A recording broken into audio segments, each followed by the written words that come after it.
Hello, everyone, and welcome to the first episode of our podcast, The Watch Party, hosted by Fiona Kaufman and Judy Fabianski, and this episode is called Real Talk, a holiday special.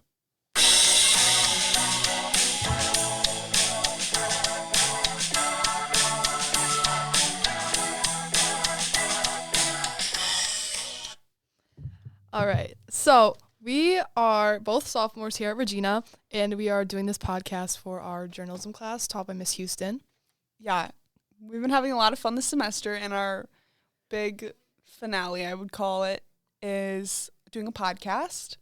Me and Fiona decided to make it on movies because we both share a love for movies. Yeah. We both love watching movies. We've seen multiple movies together in theaters. We watch them at our houses. We like to talk about them, and Judy puts me on to a lot of good movies, I have to say. Yeah, Fiona puts me on some good ones too. So for, the holidays coming up, we decided to start our podcast off with a holiday special. Hopefully we'll do some more episodes, but you never know what the future holds. So this one we decided to do one classic and then one of Netflix's newer ones. Yeah, so our first one that we did was Home Alone. I think everyone's pretty well aware of what Home Alone is about, but for a little bit of backstory, Fiona, you can take this. Well, it took place pretty close to Regina, I must say. Very close. I actually saw the house last year around the holidays. Very pretty, very cool. And if you're not familiar with Home Alone, it's about, a kid who's home alone. His family goes out of town for the holidays, and then he gets left behind, unfortunately. And then there's a few robbers that come, and they're trying to get their way into his house, but he protects the house, the family, and then it just kind of takes you through a timeline of his time alone. And his creativity in defending his house from the burglars. Yes. And then the second movie we watched was called Our Little Secret. Yes. So definitely one of the newer Christmas movies on Netflix. And for me, I don't really watch a lot of holiday movies. I really like Home Alone because that's just what I've known. I've watched it a lot, many times. And these were like, when I saw them, I was kind of like, I don't know what to think.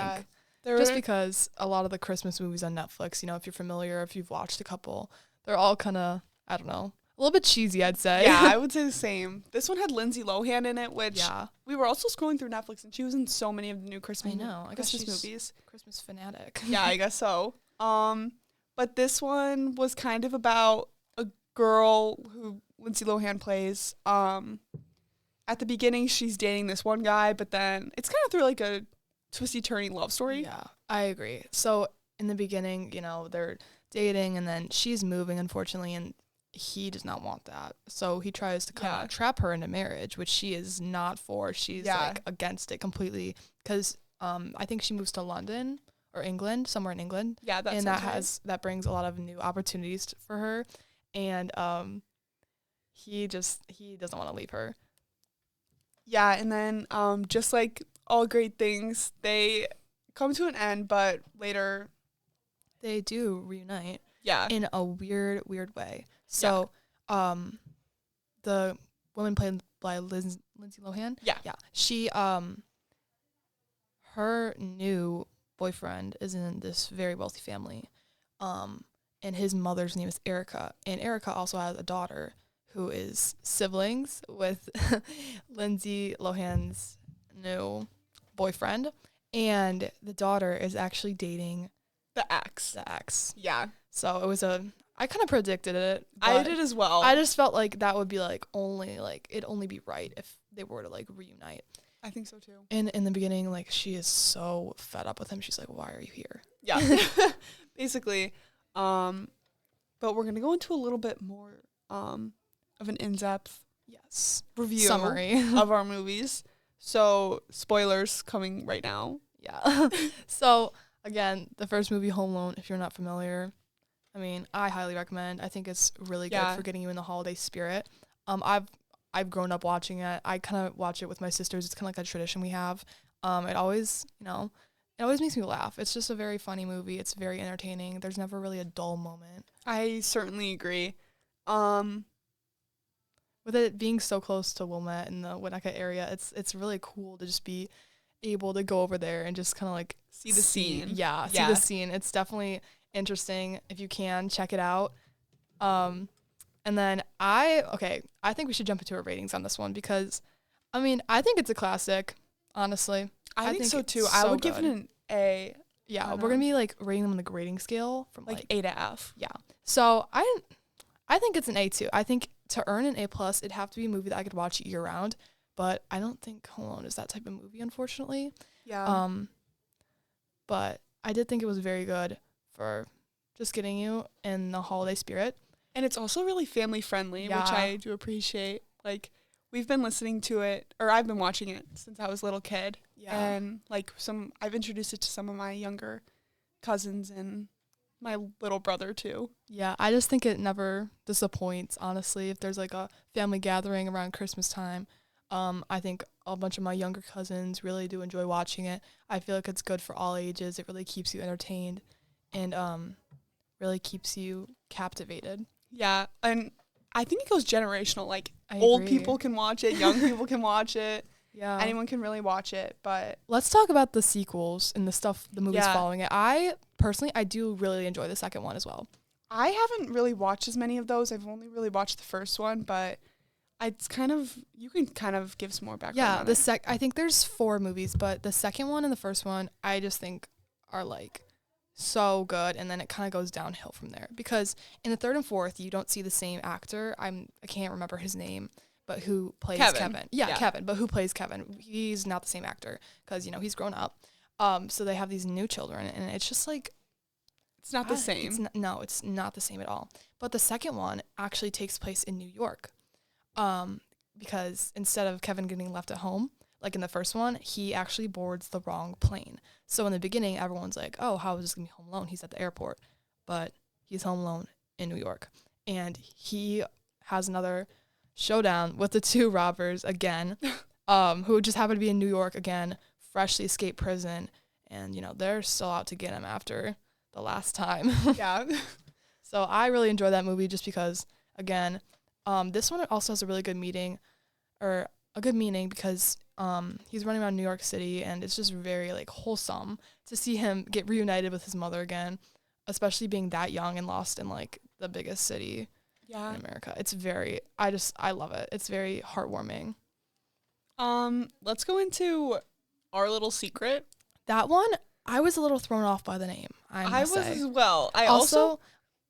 I personally did not like it. I thought it was so annoying. And it was annoying. I think Lindsay Lohan had some really like terrible lines that could have been. It could have saved the movie if they were like changed, but some of them were just like I had to like pause the movie and just like think about it for a second. It also wasn't very unique at all. Like, I predicted almost every plot twist. Yeah. Like, it's felt like so many other movies that I've already watched. Right. Just, like, recreated with Lindsay Lohan and this other... Yeah, it was very, like... I just think it was, like, there was just so much going on, actually. Like, with all, the exes and then the holidays and this big family. And it just was the cherry on top was that her stepmother was, like, evil. Yeah, of course. Her mother-in-law, was... Oh my gosh, she was just a lot to take in. Oh my gosh, yeah. She looked like Dolly Parton, except if Dolly Parton was like, if she was botched, honestly. Yeah. It was just like, I really did not know how to feel. And we also had a little mishap. So last night, I was laying in my bed. I was, just laying down under my blanket, and I was like, oh, I gotta watch my movie for journalism tomorrow to talk about in this lovely podcast we have going on. So I messaged Judy. I texted her. I was like, okay, what movie are we going to watch? And she said, oh, it's in the Google document because we couldn't remember the name off the top of our head. I was like, okay, great. So I went to the document, and the second movie that we said we were going to talk about was called Our Little Secret. So I was like, fantastic. Let me give it a watch. And Judy was at actually her basketball game. How'd that go for you? Not too well, but that's okay. For some reason, off the top of my head, just thought it was called The Princess Switch.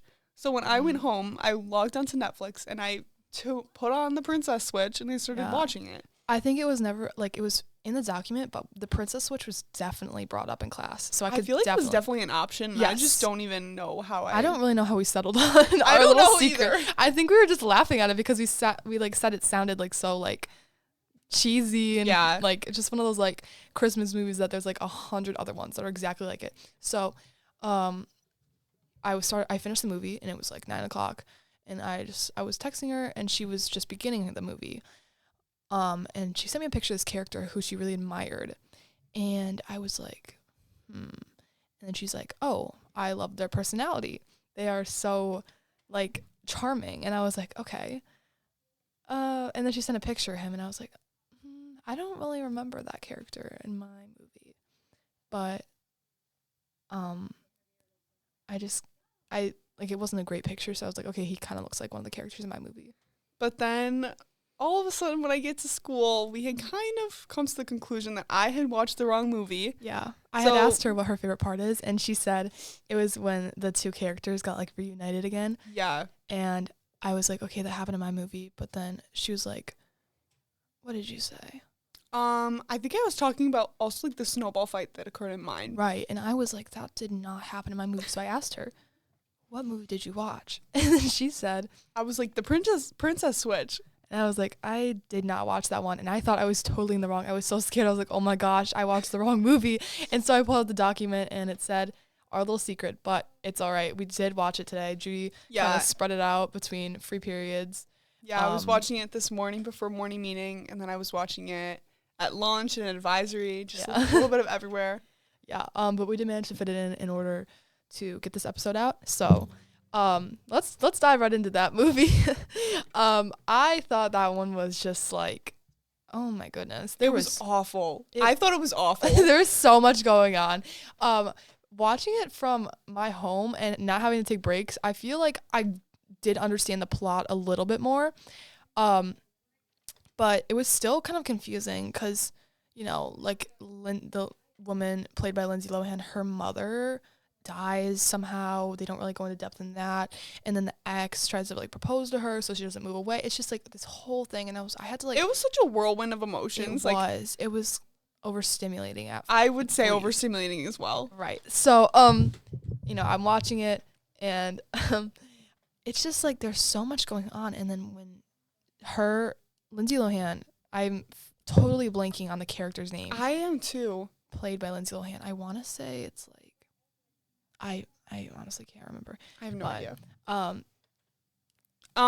So basically, like, she ends up, I think we talked about this a little bit earlier, but she ends up like reconnecting with the one guy that tried to propose to her and force her into this marriage. Oh my gosh, her name is Avery. Okay. Avery, yes. Avery. And then her ex's name is Logan. Yes. And then the daughter's name is, oh my gosh, I'm blanking on him. She had a really weird coat. We just called her like the fur coat girl because we couldn't she had remember. This obnoxious fur coat. Yeah.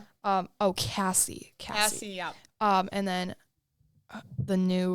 Avery's new boyfriend is Cameron. Okay, so Avery and Logan, they have their past. They did date, and Avery with her new boyfriend Cameron, they pull up to this family Christmas, and Erica, who is Cameron's mom, she is just a handful. I would say so. She is just very loud, very like judgmental, and she's so just not welcoming. Yeah, she's very like from the start she seems so against Avery and doesn't want any bit of her, and she's kind of excluding her from like the family, or at least trying to. Yeah. And then later on in this movie, a little bit later on, we realize that Cassie is coming to this family Christmas with her new boyfriend, who happens to be Logan. So there's a lot of tension. A lot of drama. And also, they do decide to keep the secret of their past relationship. So it doesn't stir the pot in the family gathering. Which, would you do that? I don't know. I wouldn't think it matters that much. I don't think so either. But they were spending a lot of time, like, excluded from the group. So I could see how that would raise red flags and raise awareness to that. But, again, I just don't see it being that big of an issue. But I've never been in this situation again, I haven't so I really don't know. I'm not in her shoes, but things are definitely awkward. And then Avery pulls Logan aside. It's like, we cannot let anyone find out. After that, they have like the family somehow forces them onto these like side quests. I would call them. Yes, for sure. Like going to get the tree, and then and then they they're just like doing like a lot of secret missions together. I agree. It's just like, how do they get in these situations? I don't even know. It's cliche. Yeah, definitely. So I was always like, they were like, oh, someone go get a tree. And I was like, oh my goodness, it's going to be Logan and Avery. Yeah. And it was. So that's what I didn't really like. It was just so predictable. Like, I love a good movie or show with plot twists because that, like, keeps me so intrigued. Yeah. And this one had a lot of plot twists, don't get me wrong, but they were all pretty predictable. I would say so, too. So it was just like, oh, this is going to happen. It happened, you know? And then throughout this movie, it was just, like, weird because the mother was just, like, She would just, like, spawn in and attack Avery all the time. She would, like, bash her for her outfit choices. Yeah, she'd be like, nice jeans, Avery. And, like, everyone's all dressed up. And then... But she didn't get the memo. But we did, in one scene, Avery was outside the door before meeting Erica and getting the first impressions. And she was like, I don't think I'm dressed nice enough. Like, what is your mom going to say? And, of course, Erica had something to say about it. But I think Erica, she was definitely strange. She was just very... overly nice to other people except for Avery. Yeah. And then by the end there was a major plot twist. Yes. Oh my goodness. I don't know if we should spoil it because that's like the big one. That's the big one. But there is one scene where Avery and Logan are heading back from getting the tree, and Logan has a business proposal that he needs Avery's help with because he's a successful businessman, and Avery is also very successful. So, in trade, Logan says, if you help me with this proposal, I will get Erica to like you. And, Avery, she sees a future in this family. So she's like, I need Erica to like me. So, Erica decides to gather the family to go to church, and they need a reader. And of course, it's Avery reading at church, except before They were in the car, and Avery was just famished. Yeah. She was so hungry from picking out a tree. And she was wearing one of the side characters. His name was Callum. I did not like Callum. I did not like Callum either. But she was wearing his coat. And inside were marijuana-infused gummies. But she didn't realize that they were marijuana-infused. And unfortunately, she still had to deliver this little reading at Mass. Yes. So that didn't go very well for her. Pretty intoxicated, I'd say. Yeah. And the priest enjoyed it. He thought it was very nice. Interactive for the kids because she started mentioning like Star Wars and how it was she like was a just baby shower. all over the place. It was just kind of a mess, but it did get the church involved a lot.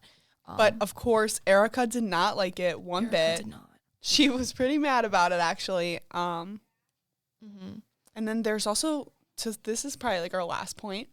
There was this little dog. Oh my goodness, that dog. He was like a small like Yorkie, I want to say. And it was Erica's pride and joy. Yeah. And of course the dog gives Avery some trouble. And at one point, you could talk about this part. Okay. So, since Avery is so intoxicated, she does get a little case of the munchies, and she goes down and she begins to eat like a dozen cookies. And then Erica mentions that there's going to be like a cookie swap later in the day. With her friends. Yeah. And that's an issue because Avery had eaten majority of the cookies that were left. Avery says, I need her to like me. I cannot have this bad reputation. So she gets little Yorkie. She puts crumbs all over that little dog, puts a cookie jar next to him, and she's like, the dog did it. And then poor Erica, she's just like... She is scared out of her mind. Distress. She's like, oh my God, we need to take him to the vet. And at the vet... So they rush the vet, and then the vet, Avery offers to stay with the dog and sit with the dog in like the exam room while the doctor's looking at him. So Erica doesn't have to see any of the hardships he's going to have to go through because there's going to be a couple procedures for him to go through. Yeah, but he didn't eat any of the cookies. And the vet's like, well... whose fault is this? And she's like, I know it's my fault. I'm embarrassed. But please, I need her to like me. So the doctor agrees. They make it seem like the dog is, enduring a little painful, pretty painful procedure. Yeah. But the dog is okay. And Erica begins to like her. Yeah. But then a bunch of stuff goes down, which I will not spoil because I feel like we've spoiled this is my favorite part of the movie because there wasn't a lot of my favorite parts. A lot of it was not that good. But this part really like captivated me. I was like, oh my goodness. And it was just a major plot twist. And oh my gosh, Callum, he exposed a lot, and it was just so much. And I thought that was really interesting that they had such a side character exposed. I agree. I was very taken aback by that. Because Callum, he didn't really have a major role. He was just kind of like a snitch. Yeah, I agree. And he was just kind of like a blackmailer too. Yeah, definitely. Yeah. Okay, I think that's a wrap I give up. that movie though. I give that one. I give it a C. I was gonna say a C or a C plus at most. Yeah, I give it honestly a C minus. It was awful. I think it was very cheesy, very cliche. But again, what saved it from being like a D or an F was the last scene with the plot twist. Because it just really captured my attention. Because the whole movie, I was kind of like, I don't really know how to feel about this. And then towards the end, when everything went down, it really just like, boom. Like, yeah. I just, very captivating. Yeah, I definitely agree. At least there was one part in it that was super interesting, but the rest of it was just yeah, it was awful. Very predictable. Yeah. Like, the second she walked in that party and the second I saw that girl and she's like, oh, I have a new boyfriend. I was like, oh my goodness. Of course it's Logan. Yeah. Of course. Who else would it be? Yeah. Okay. Yep. So that's our final rating. Hopefully we'll have another episode of this podcast come out soon. But for then, thank you for watching.